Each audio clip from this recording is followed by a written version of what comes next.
औक्ष म्हणजे मोठी लढाई, मोठी लढाई.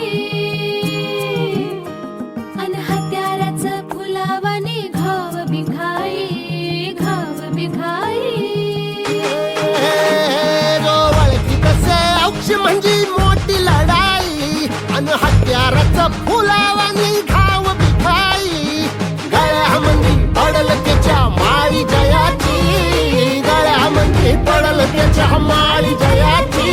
तू चाल पुढं, तू चाल पुढं, तू चाल पुढं. तुला रगड्या भीती कशाची, परवा भी कुणाची. मन सुद्धा तुझा गोष्ट हाय पृथ्वी मोलाची, हा पृथ्वी मोलाची. मन सुद्धा तुझा गोष्ट हाय पृथ्वी मोलाची. तू चाल पुढं, तुला रगड्या भीती कशाची, परवा भी कुणाची.